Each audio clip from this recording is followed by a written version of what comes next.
Well, another Southern Idaho school district is looking to ban cell phones and other personal devices during school hours. And tonight, Kuna School Board introduced a draft of that policy.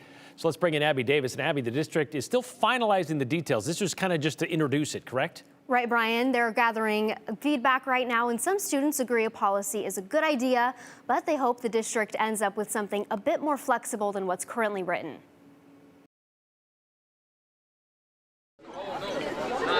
There's a buzz at Kuna High School.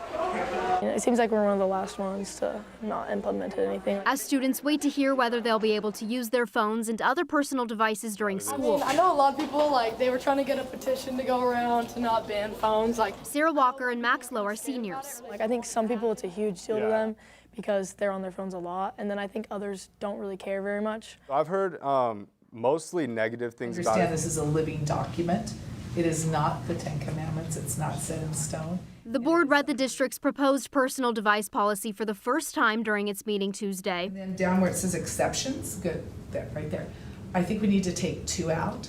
Beginning discussions about what needs to change. I think the most important thing is for our community to really know that this is the listening phase. Board member Kimberly Nixon says they started talking about a policy last fall. Part of it for me had to do with what I was hearing other districts, the scores, test scores, the mental health of their students, and the overall advantages that it brought. And then, of course, the governor, a couple weeks later, dangled a little carrot in front of us with $5,000. When he signed the Phone Free Learning Act.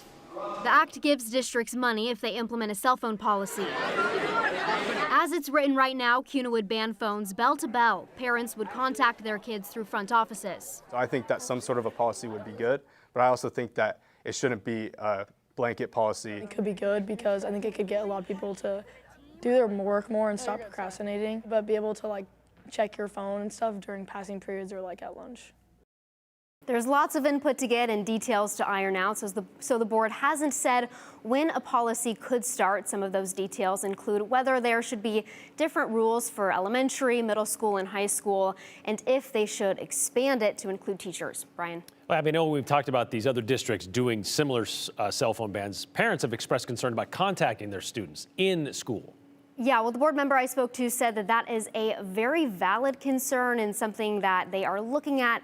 A board member did say during the meeting tonight that students should be able to and would be able to pull their phones out if an emergency did happen. Okay, all right, thank you very much, Abby.